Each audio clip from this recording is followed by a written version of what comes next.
Então, como que a gente escolhe um filhote para a família, né? Tem alguns pontos que a gente tem que ver bem importantes, que é o nosso espaço, a quantidade de tempo que a gente tem para cuidar desse animal, tanto gato como cachorro. E aí, dentro dessa quantidade de tempo, tem algumas raças que atendem, né, o perfil da família, se é uma família que vai fazer caminhada, se é uma família que vai ficar em casa, se tem criança na família, ou se é um animal de adoção mesmo, um animal vira-lata. A gente consegue também ver alguns parâmetros para poder escolher esse filhote, né? Então, dá para a gente saber mais ou menos qual que é o temperamento dele dentro de alguns testes específicos. Mas, no geral, você vai ver se o animal ele é mais agitado, se ele é mais dócil. Você vai perguntar no local de adoção ou no local que você vai buscar esse filhote, qual que é o comportamento dele, né? E mesmo dentro de uma mesma raça, dentro de uma ninhada, você vê 3 perfis de filhotes diferentes, né? O filhote que tem mais medo, que a gente fala o filhote de trás, né? Dentro de uma ninhada você vai ver a ninhada e alguns filhotes não vêm nos receber, eles ficam com medo lá atrás. Alguns são os do meio, que são os equilibrados, que a gente gosta mais de escolher eles por alguns motivos, e os da frente, que são os que não têm medo. Esses também precisam de algumas famílias com mais pulso, porque eles vão ter um enfrentamento maior dentro do manejo do lar. A idade mínima para se trazer um filhote deveria ser fixada em 60 dias, né? 60 dias é uma idade que ele já está vermifugado, já está com a primeira vacina, já sabe que é cachorro ou gato, já tem a convivência com os outros irmãos e com a mãe, então ele já adquire esse conhecimento do meio, né? Então ele já sabe se comportar, sabe como é que faz xixi, como é que, né? Aonde que ele deve fazer xixi e cocô.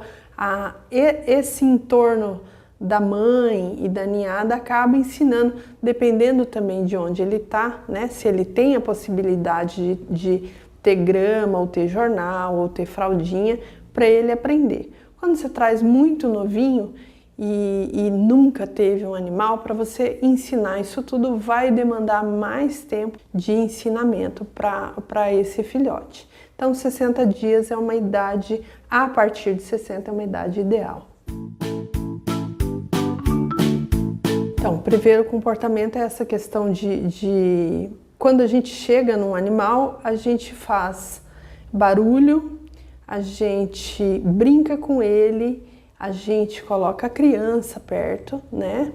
Tudo que provavelmente ele vai passar no contexto do nosso lar seria ideal, né?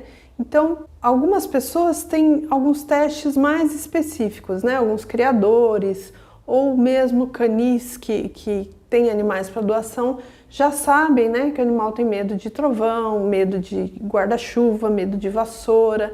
Então, essas coisas são legais da gente pegar e manejar na frente do animal para saber mais ou menos como ele vai se comportar. Porque um animal com medo, ele pode ser agressivo, né? E um animal, às vezes ele tem algum gatilho, algum problema com alguma questão que a gente não sabe, né? Ou que a gente está apresentando pela primeira vez. Essa apresentação pela primeira vez desses objetos tem que ser sempre muito bem acompanhada com brincadeiras, né? Então você abre um guarda-chuva e brinca, dá um petisco. Quando tem chuva, trovão e você percebe que é um animal que tem medo, você também brinca e faz daquela situação mais agradável possível, né? Na hora da vacina também, quando ele vem na nossa visita, a gente tenta fazer o mais agradável horário da vacina para que ele não ligue algumas coisas diferentes a medo e e nervoso, né? Porque aí ele pode ter comportamentos extremos que podem até causar alguns ferimentos nele e nas pessoas que estão ao seu entorno.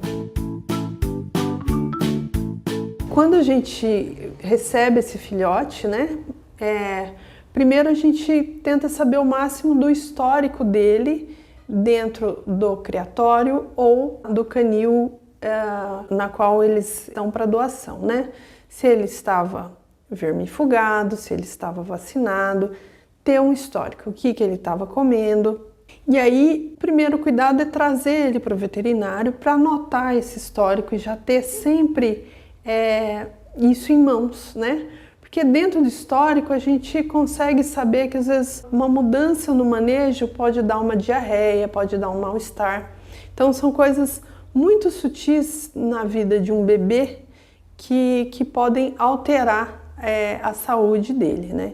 Então, ter água, ração de boa qualidade, já começar a introduzir alguns legumes e frutas, né, de pouquinho para que ele se adapte ao paladar dessas comidas naturais, que é muito legal. Isso a gente sabe hoje em dia que é assim, a evolução da medicina veterinária. E trazer o veterinário para saber como que está a parte de preventiva e a parte de saúde do animal. Bom, os animais em contato com as crianças, ambos são crianças, né? Então, existem vários cuidados que a gente tem que ter para que nenhum e nem outro se machuque, tá? Então, se você tem um animal pequeno e uma criança pequena, todas as brincadeiras devem ser feitas no chão, né? Então, se for pegar um filhotinho pequenininho, não levar para cima do sofá, não levar para cima da cama. Converse com a criança e peça para que ela sente no chão para brincar com o animal pequeno. Porque se ele cair de um sofá ou cair de uma cama, ele pode ter um ferimento bem ruim e pode ser bem complexo depois, um tombo bem bobinho, né? E se o animal for grande, né, o cuidado é redobrado, porque os cães de porte grande, eles são muito estabanados, até eles terem noção da força e coordenação motora deles, eles vão dar rabada, cabeçada, vão atropelar, vão machucar a criança sem intenção absolutamente nenhuma, né?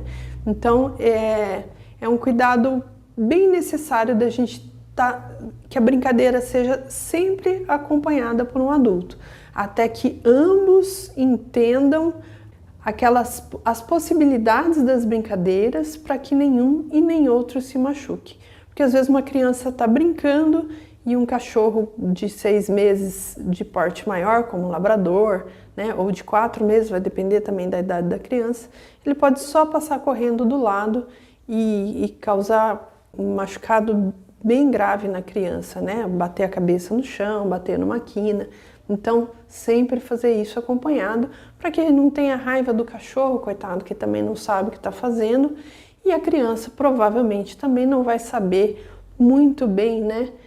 As crianças às vezes apertam, às vezes elas batem, e ela vai ter o retorno desse comportamento do animal, né? Então, às vezes num tapa, ela leva uma mordida de brincadeira, mas isso é recíproco, por isso que o adulto tem que estar ensinando em qual nível que deve ser a brincadeira para que não hajam acidentes.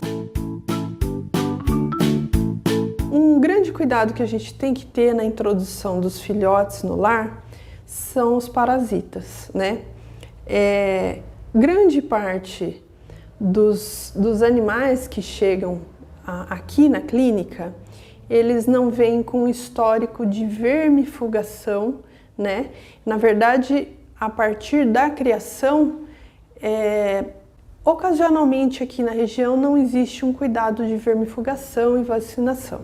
Então, quando você vai pensar em ter uma ninhada, você tem que estar com ambos os pais vacinados, você tem que saber o temperamento do pai e da mãe, porque às vezes a gente só vê se o cachorrinho é bonitinho, se a cachorrinha é bonitinha, e às vezes tem um temperamento completamente fora do padrão daquela raça ou um temperamento que a gente não gostaria de passar para o filhote. Agressivo, medroso, esses temperamentos que saem fora do que a gente não quer para uma criança, né? A não ser que a gente esteja trabalhando com alguma raça específica para a guarda. Então, os pais devem estar vacinados, a mãe deve ter uma alimentação e receber vitaminas durante a gestação e tem que haver uma vermifugação da mãe durante a gestação.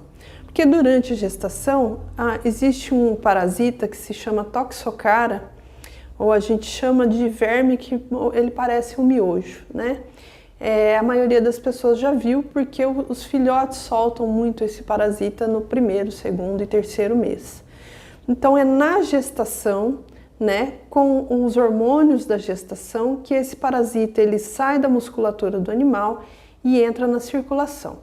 E aí ele vai para o filhote via placentária e via leite também pós-nascimento, tá? Então há necessidade de vermifugar a mãe durante a gestação, no terço final, e vermifugar esses filhotes com 15 dias de vida. Não é precoce 15 dias, só que o vermífugo tem que ser específico, líquido para filhote de 15 dias, tá? Isso vai evitar que haja uma infestação do toxocara, né?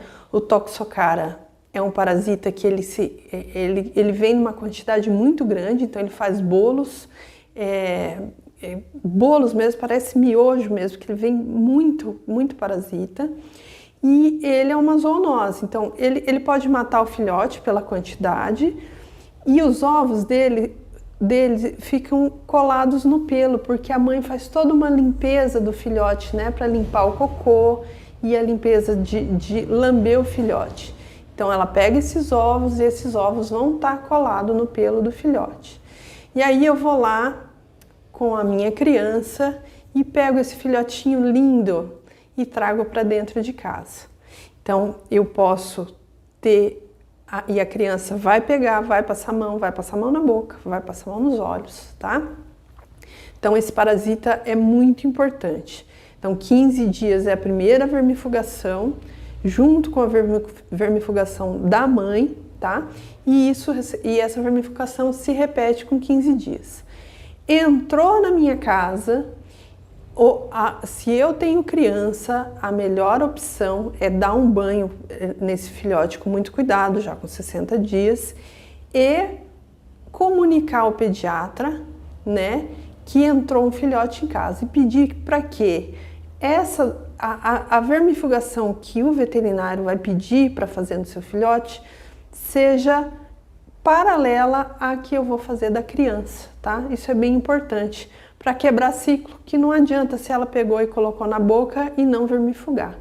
Então é um ponto muito importante que eu peço para todos os meus clientes, quando chega um filhotinho, o filhote vai vermifugar e você vai ligar para pediatra ou vai no postinho e vai fazer a vermifugação, o certo de todo mundo, né? Na verdade, quando você vermifuga, você tem mais de um animal, você vermifuga todos, não adianta vermifugar um, e as pessoas, membros da família que manejam, que trabalham com esses animais, o ideal seria que tomassem vermífugo juntos pelo menos uma vez por ano.